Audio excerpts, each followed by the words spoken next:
tout le continent africain. Il y a bien sûr des leviers de blocage, il y a des États parfois dont les capacités ne sont pas à la hauteur des défis à relever. Ce qui est sûr, c'est qu'il y a des acteurs de la société civile qui ont une énergie absolument considérable, un potentiel d'innovation considérable aussi, et qui font des tas de choses. Ce qui fait tenir l'Afrique aujourd'hui et ce qui l'a fait avancer, ce qui l'a fait bouger, c'est l'effervescence créative et une capacité à se glisser dans les interstices de liberté, d'émancipation qui est absolument fantastique. Et le potentiel de l'Afrique, il est là en réalité.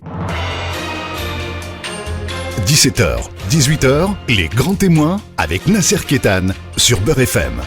Bonjour à toutes, bonjour à tous. Merci de nous retrouver dans Grand Témoin. Aujourd'hui, le grand témoin, Karim Amlal. Bonjour. Bonjour. Vous êtes là, vous êtes ambassadeur, délégué interministériel à la Méditerranée. Et on vous connaît à la radio, parce que c'est pas la première fois que vous venez. Vous avez beaucoup travaillé sur le racisme, l'antiracisme, puisqu'on vous avait reçu pour votre livre « Discriminez-moi ». Et vous êtes enseignant à Sciences Po et vous avez, sur les questions de discrimination, vous avez été auteur d'un rapport sur la haine en ligne que vous avez remis au Premier ministre. Vous êtes proche d'Emmanuel Macron et vous avez participé à sa campagne. Je crois que vous avez même été candidat dans le 10e arrondissement de Paris. Donc vraiment bienvenue ici. Et là, sur la Méditerranée, vous avez du pain sur la planche. On va peut-être tout de suite commencer par l'actualité. Aujourd'hui, on voit ce petit enfant qui a été sauvé en Méditerranée. On voit à Melilla des milliers de personnes. Là, peut-être que les chaînes d'infos le découvrent, ou la France le découvre, mais ça se passe depuis des mois et des mois, depuis des années. Ce sont des migrants qui viennent du sud. Et puis ils arrivent là. Ils se jettent sur les barbelés. Et puis ils arrivent en mer, et on les voit sur des bouées de fortune, des bouteilles en plastique. Alors il y en a quelques centaines qui sont sauvées, plusieurs milliers qui meurent. Donc on a vu ça. Et d'ailleurs, il y a un très beau dessin dans la presse satirique ce matin. C'est un énorme paquebot. Et il est énorme dans un port. Et puis, il y a une petite embarcation envoyée par terre avec des gens qui sont entassés. Et sur le paquebot, on dit tout inclus. Donc, ce sont des gens aisés qui prennent une croisière. Et puis, sur ce petit radeau, c'est tous exclus. Là, et puis, on a maintenant, sur la côte méditerranéenne, l'Algérie, le Maroc, la Tunisie, on a des centaines et des centaines de personnes, des haragas, on a des passeurs. Et on prédit pour 2021-2022 des vagues d'immigration jamais atteintes, encore plus importantes.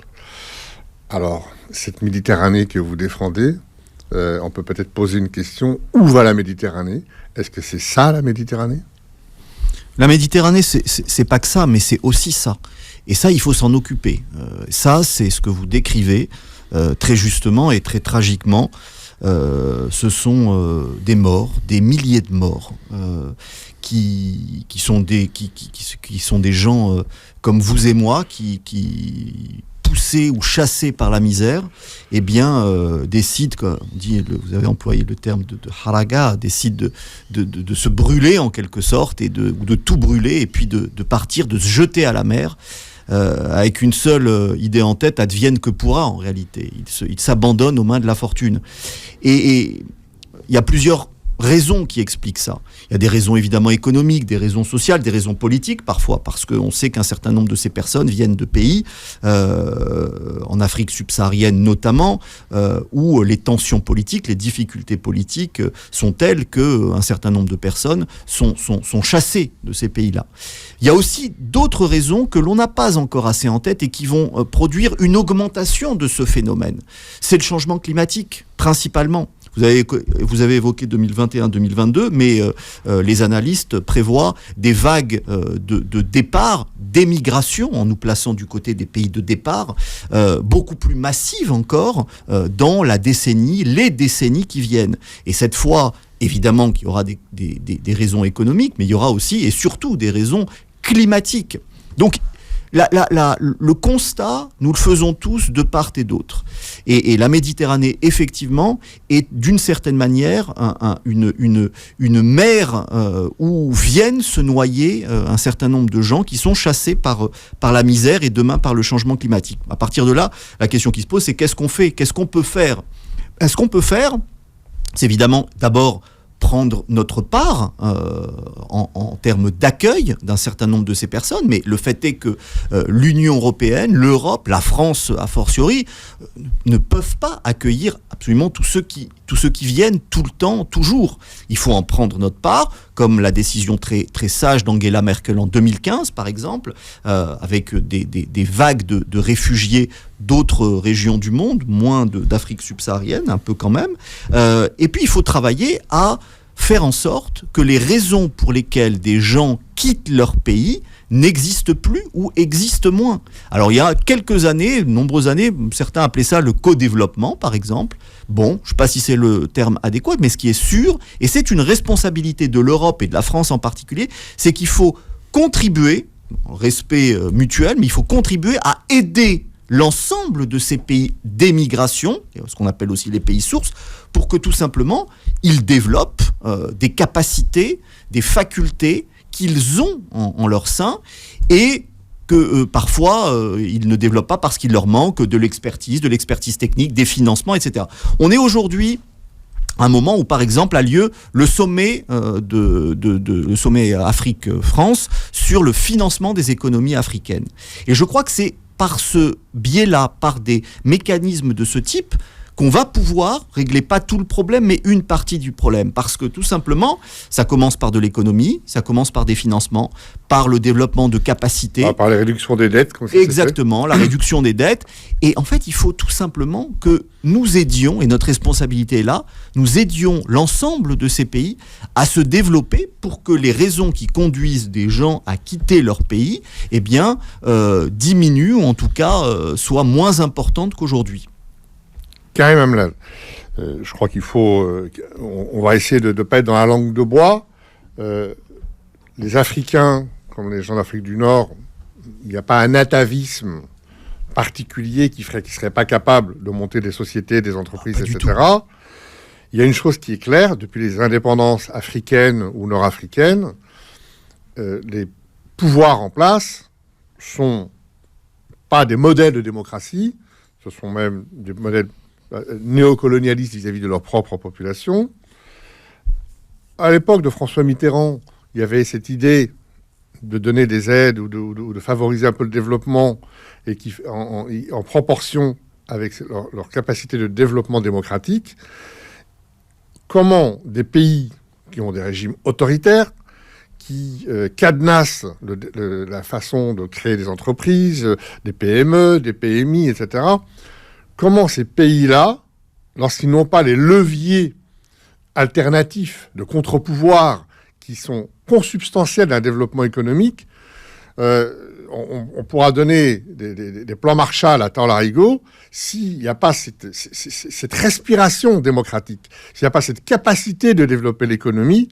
Comment voulez-vous qu'il se développe ? Est-ce que là, il n'y a pas aujourd'hui un élément de blocage et qu'on n'arrive pas à dépasser ?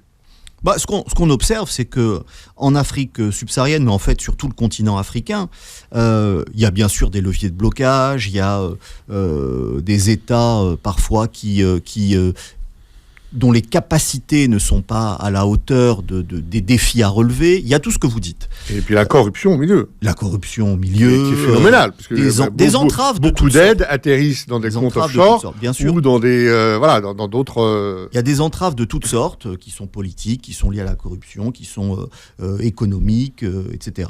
Ce qui est sûr, et c'est là-dessus qu'il faut bâtir, construire, c'est qu'il y a une société civile, des acteurs de la société civile, des citoyens qui ont une énergie absolument considérable, un potentiel d'innovation considérable aussi, et qui font des tas de choses. C'est-à-dire que ce qui fait tenir l'Afrique aujourd'hui et ce qui l'a fait avancer, ce qui l'a fait bouger, on le voit chaque jour, c'est l'effervescence créative et le potentiel d'innovation. Et souvent malgré le système répressif à l'intérieur de ces pays-là. Évidemment. Ils se battent de façon incroyable. Et une capacité à se glisser dans les interstices de liberté, d'émancipation, qui est absolument fantastique.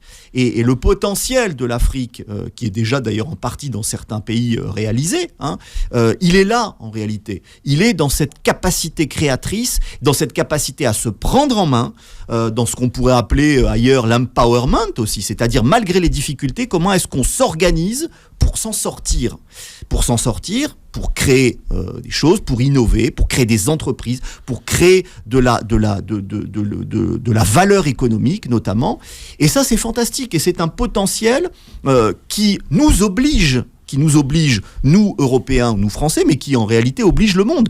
Et c'est d'ailleurs pas pour rien que toutes les parties du monde et toutes les puissances du monde viennent en Afrique et se donnent rendez-vous en quelque sorte en Afrique. Et l'Afrique est devenue l'un des grands carrefours du monde.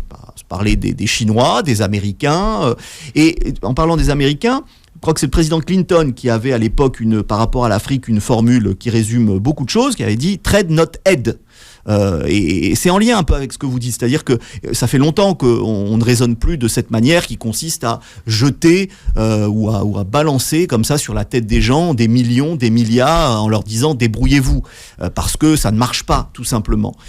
L'aide elle seule ne suffit pas. Donc ce qu'il faut faire, c'est construire avec ces pays, construire avec ceux qui dans ces pays sont motivés pour avancer. Et il y en a beaucoup. Alors, parfois, des responsables politiques ne prennent pas en compte cette responsabilité-là et ne veulent pas, pour plein de raisons, avancer. Mais il y a des acteurs économiques, il y a des chefs d'entreprise, il y a des corporations, il y a des acteurs des sociétés civiles.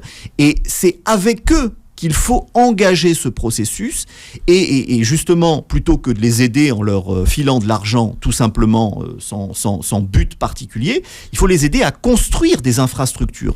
Construire des infrastructures au sens large, c'est construire des systèmes éducatifs, construire des programmes, construire des lois, des réglementations, des systèmes de régulation. Alors c'est ce que nous faisons, nous en France, à travers notre politique d'aide au développement et qui repose sur ces principes-là. C'est ce que fait l'Union européenne massivement, notamment dans les pays de la rive nord de l'Afrique. Karim Emlad, qui est en charge de la Méditerranée avec nous, la Méditerranée qui est au cœur de l'actualité, puisque on connaît l'Union pour la Méditerranée, comment elle a été créée, etc., et les conditions, comment elle a avorté, c'est son immobilisme, et on sait que son immobilisme est essentiellement dû au conflit israélo-palestinien, ça c'est la Méditerranée au sens large. Après on reviendra dans le 5+5, dont vous avez en charge plus particulièrement, donc les 5 pays au nord et 5 pays au sud, mais la Méditerranée au sens large, orientale et occidentale, c'est aussi ça, c'est le conflit israélo-palestinien. Et là, à la lumière des événements qui se passent à Ceuta, l'enclave espagnole du Maroc, c'est aussi une espèce de règlement de compte, parce que l'Espagne a ouvert une délégation du Sahara occidental chez elle, et le Maroc se venge, entre guillemets, en laissant un peu les migrants aller à la mer, un petit peu comme Erdogan pendant la guerre avec Daesh, etc. Elle faisait le chantage avec les réfugiés, etc. Donc c'est atroce, ce genre de marchandage. Dans cette Méditerranée, le conflit israélo-palestinien qui n'en finit plus, et puis ça un peu ça. Donc cette Méditerranée, on a aussi le sentiment, et bon, on parlait d'Erdogan à l'instant, et Erdogan qui dit « Moi, la Libye, ça m'intéresse », et il veut pas. Il a dit « Moi, la Libye, je veux être présent ». Comme on sait que la Libye fait partie des 5+5 aussi, donc c'est un peu compliqué. Le conflit israélo-palestinien, d'abord, vous êtes ambassadeur, vous êtes un homme politique, vous êtes proche du président de la République. Ce matin, Biden, le président américain, a opposé une fin de non-recevoir à la proposition française, en concertation avec la Jordanie et l'Égypte, d'appeler à un cessez-le-feu entre les Palestiniens et Israël. Comment vous accueillez ça ? Alors d'abord, La France n'a plus son rôle à jouer dans la région ? Si, je crois qu'elle a son rôle à jouer et qu'elle le joue, avec d'autres évidemment. Mais je voudrais répondre sur la première partie de votre question où vous énumérez un certain nombre de foyers de tension et il y en a d'autres que vous avez oubliés, la Syrie par exemple, ouais. qui est encore un autre terrain de guerre en réalité, en Méditerranée. Alors, le premier réflexe qu'ont les gens quand je me présente et que je leur dis voilà, je m'occupe de la Méditerranée au ministère des Affaires étrangères, ils me disent bah, t'as du boulot, dis donc.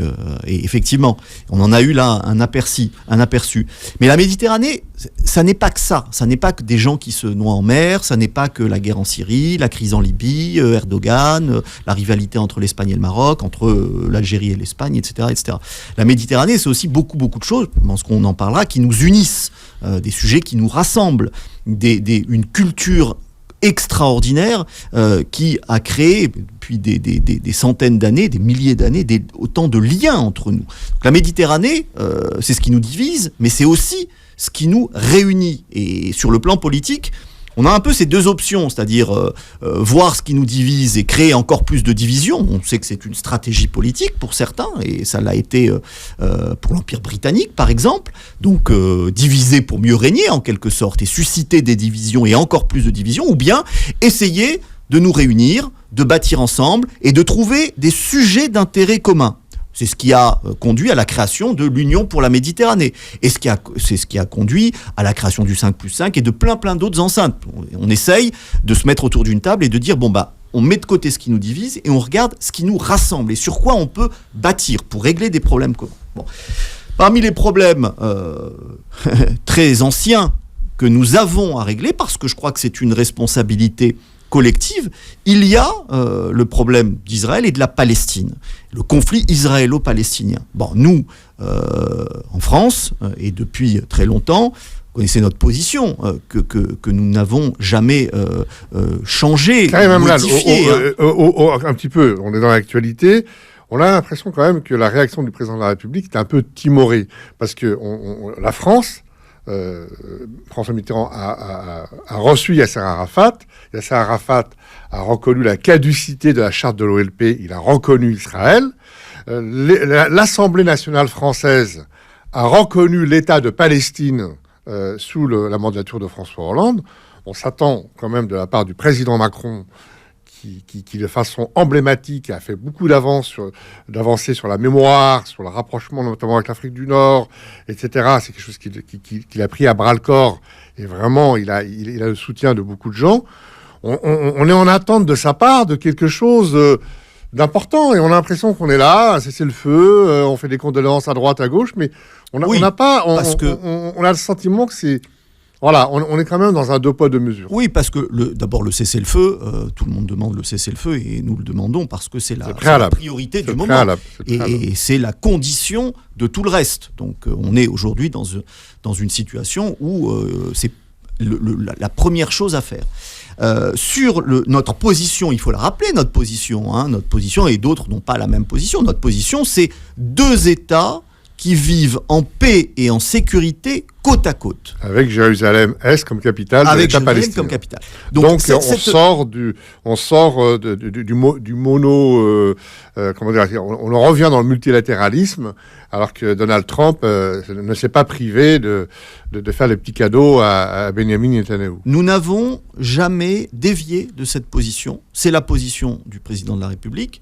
J'observe aussi d'ailleurs que c'est la position du président Biden qui lui aussi milite a expliqué qu'il était favorable à une solution à 2 États. Donc après, est-ce que c'est crédible, est-ce que c'est réaliste? À chacun de juger et d'apprécier. Mais nous, avec nos amis, avec nos alliés et dans un cadre collectif, dans un cadre multilatéral, vous avez parlé de la résolution que la France a portée avec un certain nombre de ses partenaires. L'Égypte, la Jordanie. Mais on a le sentiment que la France n'arrive plus à faire porter sa voix. Elle ramène un petit peu des alliés comme l'Égypte, la Jordanie, mais d'autres pays, et que malgré ça, les États-Unis leur disent écoutez les cocos, c'est nous les patrons, votre résolution on n'en veut pas. Je crois que la France joue son... Presque humiliant. Je crois que la France joue son rôle, elle a porté cette résolution, elle est active, et le président est actif sur le plan diplomatique, avec Israël, et Israël est notre allié, et notre ami, il ne faut pas l'oublier, de même que les Palestiniens. Donc le président Macron parle avec tout le monde. Vous savez, on va pas faire porter au président de la République la responsabilité de trouver à lui seul une solution à un problème et un conflit qui dure depuis des décennies. Et peut-être Karim Amla, c'est peut-être le moment parce qu'on parle de démocratie. Tout le monde dit qu'Israël est une démocratie. Je pense que c'est une démocratie inachevée puisqu'elle n'a pas de constitution et qu'elle est régie par les lois fondamentales, y compris de la Torah. Donc c'est un État théocratique quelque part. On n'est pas dans la démocratie comme on la connaît en Europe. Mais ce qu'on oublie souvent de dire, c'est que le Fatah, l'organisme de gouvernement palestinien, est un système démocratique. Et que si d'ailleurs les pays arabes je veux dire que c'est ça, ils n'en veulent pas.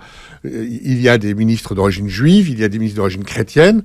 Le Fatah, l'organisme de gestion du peuple palestinien, est un organe démocratique. Et ça, je trouve qu'on oublie trop souvent de le dire, parce qu'on parle des roquettes du Hamas, etc. Mais je veux dire qu'on pourrait peut-être même ça en avant en disant...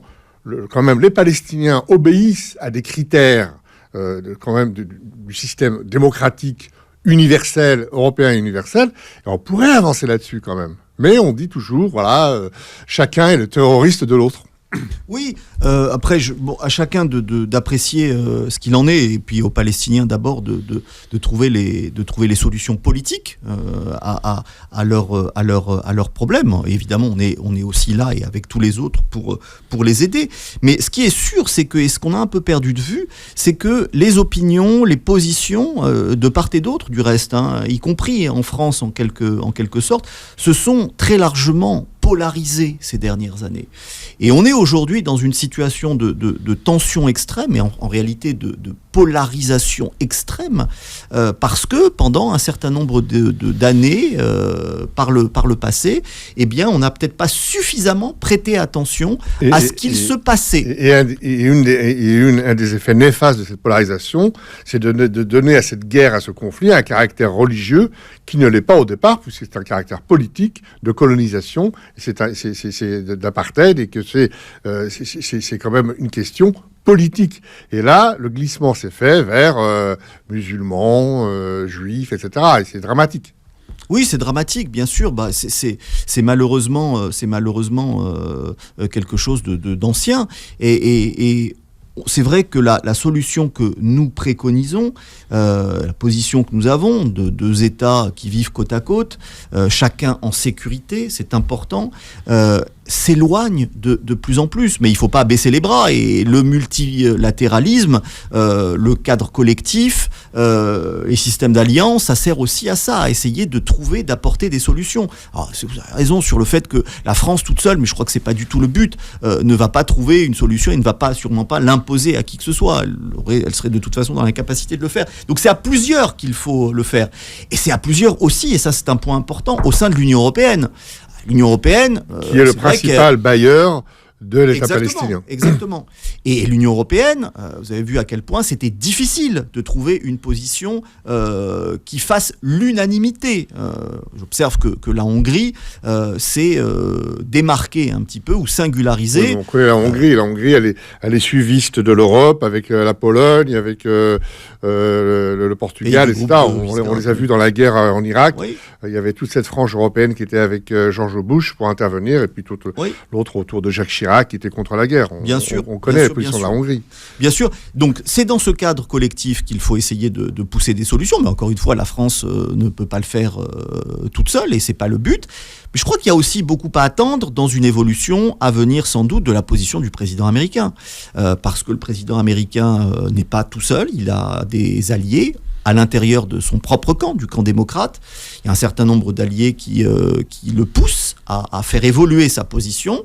Et je crois que c'est un test, pour un premier test en termes de multilatéralisme pour le président américain. Et ces derniers jours, il y a quand même une pression de plus en plus forte qui s'exerce sur lui pour que les États-Unis reviennent dans le jeu et effectivement permettent de faire adopter ou de pousser une solution politique. Karim Amlal, qui est notre grand témoin d'aujourd'hui, grand ambassadeur de la Méditerranée, délégué interministériel à la Méditerranée. Karim Amlal, vous êtes, je l'ai rappelé en début d'émission, issu de la société civile. La société civile, ça vous parle. La Méditerranée, ça vous parle, parce que vous êtes aussi d'origine algérienne. Et ça, c'est quelque chose qui est très important, en tout cas dans votre démarche et dans votre façon d'appréhender un peu toutes ces questions. Sur l'Algérie, il y a eu beaucoup de chantiers, beaucoup d'actualités, notamment ce rapport sur la mémoire et c'est peut-être cette façon de rapprocher de la France et l'Algérie. Vous êtes ambassadeur à la Méditerranée. La Méditerranée, en tout cas 5+5, ne peut pas se faire sans l'Algérie. L'Algérie est moteur dans... en fait, l'axe essentiel, c'est la France et l'Algérie, et c'est autour de tout ça que peut se constituer la Méditerranée occidentale. Sur cette capacité du couple franco-algérien à la fois sur la mémoire et sur la Méditerranée, vous en êtes où ? D'abord, il faut rappeler quelle est la place de l'Algérie pour nous et pour la France. Elle est essentielle. Elle est essentielle, et la relation entre la France et l'Algérie, en Méditerranée, dans la région, est structurante. C'est vraiment l'un des partenaires les plus importants pour la France. Et un pays avec lequel, d'ailleurs, la coopération est considérable, ce qu'on a toujours tendance un peu à oublier, parce qu'on se focalise sur parfois des points de crispation, mais c'est de l'écume en réalité. Le socle de la relation franco-algérienne, c'est des centaines, des milliers d'accords de coopération qui couvrent l'ensemble des domaines, de la pêche jusqu'à la culture, au patrimoine, etc. Donc ça, c'est la réalité de la relation franco-algérienne. Et l'autre réalité, évidemment, ce qui complexifie la relation, mais ce qui l'enrichit aussi, c'est qu'en France, on le sait bien, et j'en suis, et vous aussi, deux échantillons, il y a beaucoup de personnes qui, ont une origine algérienne, ont un lien avec l'Algérie, ont un lien très fort, familial, symbolique, culturel, les coopérants, les anciens combattants et leurs enfants, bref. Et donc, et j'en viens à la question de la mémoire, il y a des représentations et des mémoires de l'Algérie qui sont nombreuses et qui ne sont pas uniformes, qui ne sont pas d'un bloc. Et ça, c'est un travail qui est important parce que il nous faut, et c'est l'un des objectifs du travail remarquable de Benjamin Stora à travers son rapport et sa mission, il nous faut articuler ces mémoires et essayer de faire en sorte que plutôt que d'être isolées ou séparées les unes des autres, et parfois en conflit même, eh bien, elles soient articulées, elles dialoguent les unes avec les autres. Et il y a 4 grands groupes qui sont liés à l'Algérie en France. Il y a évidemment tous ceux qui sont de nationalité algérienne ou issus de l'immigration algérienne.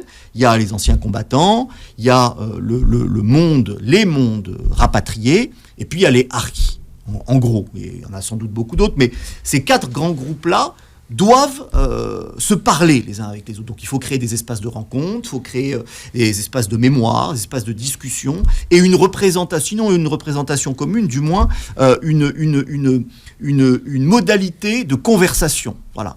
Et c'est important, il y a du travail, encore une fois. Et puis il y a le lien avec l'Algérie.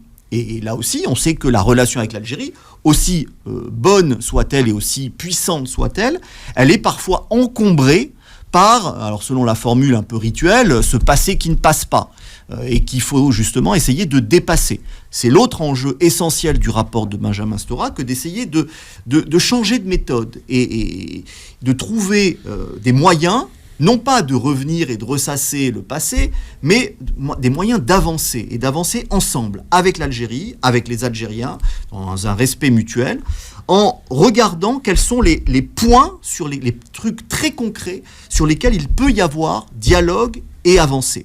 question des essais nucléaires, la question de la reconnaissance d'un certain nombre d'assassinats de personnes importantes dans l'histoire de l'Algérie. Ça a été fait avec Ali Boumengel, ça a été fait avec Maurice Audin. Le président de la République, Emmanuel Macron, est un grand ami de l'Algérie. Et il aime l'Algérie. Alors c'est un peu paradoxal parce qu'il n'a pas de passé avec l'Algérie. Mais il considère que c'est un pays essentiel pour la France, avec lequel on doit pouvoir faire des choses, et que pour pouvoir avancer sereinement et dans l'apaisement, il faut justement régler un certain nombre de questions qui sont d'ordre mémoriel. Donc c'est vraiment ça l'enjeu. Le rapport de Benjamin Stora trace un chemin, fait des propositions. Le président de la République en a retenu un certain nombre, et il y en aura d'autres qui viendront, justement pour nous permettre à deux, la France et l'Algérie, d'avancer ensemble. Oui, puis il y a aussi toute cette...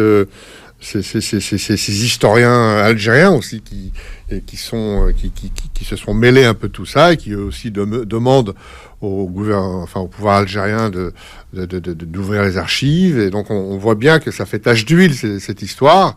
Et à un moment donné, en fait, si j'ai bien compris, Karim Amlal, vous voulez opposer à la verticalité du passé l'horizontalité de l'avenir.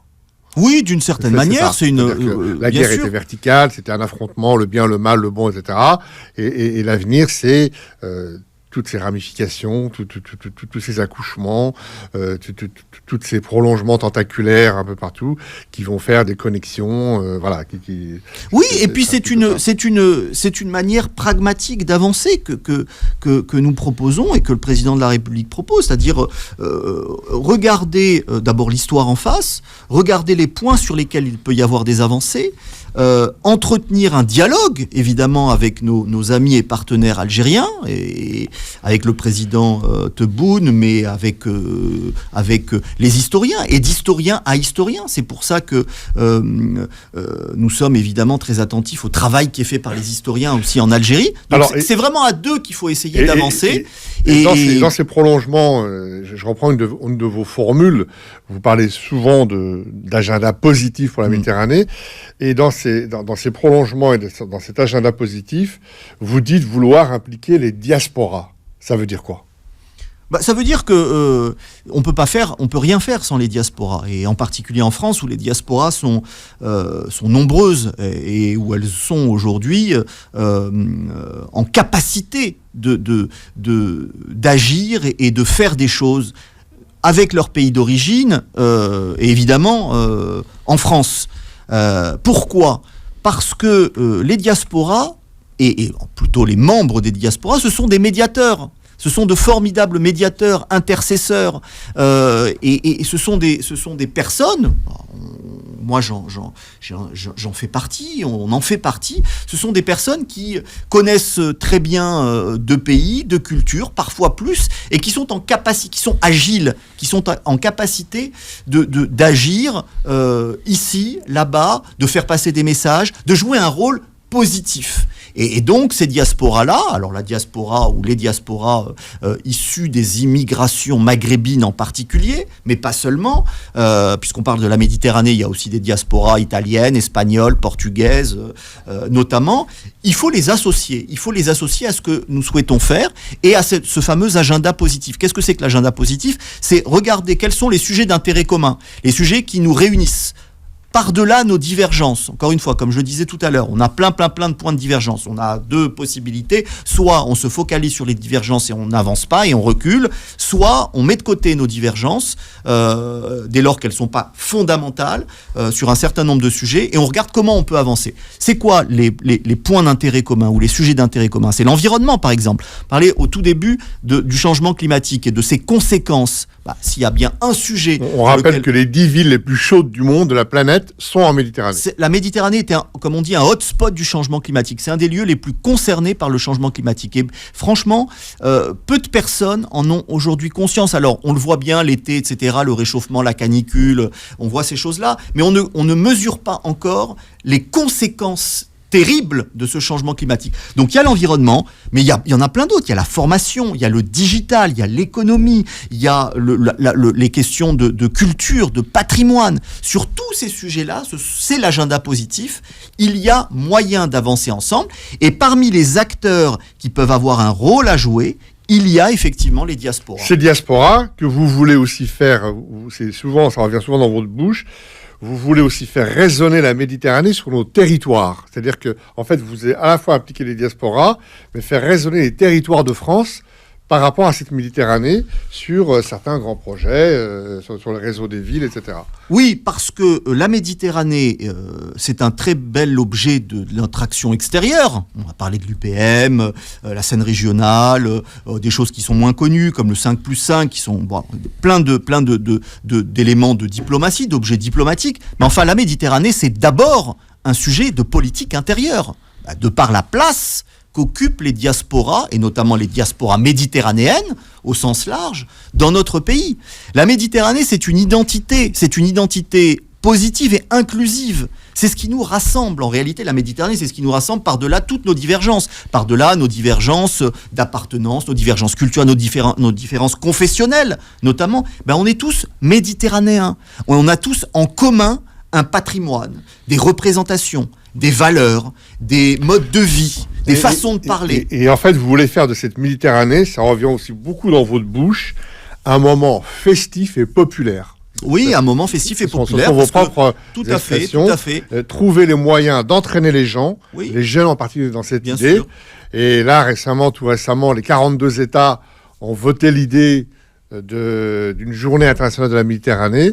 Donc, qu'on a aussi émis 28 novembre au Conseil économique et social français. Et donc, c'est cette journée, j'imagine que vous voulez en faire un grand moment de fête aussi. Oui, bien sûr. Et c'est pas fêter pour fêter, c'est parce que la fête nous rassemble, la fête nous réunit. Et la fête est ce moment un peu où nos passions communes, nos identités communes se cristallisent. Et c'est important, la fête de la musique. Par exemple, quand Jack Lang l'a créé, ça a été ça. Ça a été un moment où on se retrouve dans la rue, c'est-à-dire dans l'espace commun, dans l'espace collectif. Et la Méditerranée, c'est vraiment très important. C'est une identité commune qui nous englobe tous français et tous méditerranéens, évidemment. Karim Amla, 1 heure, c'est vraiment trop court pour parler de tout ça. On a abordé quand même pas mal de sujets. On aura l'occasion de se retrouver sur cette Méditerranée qui vous passionne, qui nous passionne. Merci 1000 fois d'avoir accepté cette invitation et à très bientôt sur BFM. Merci.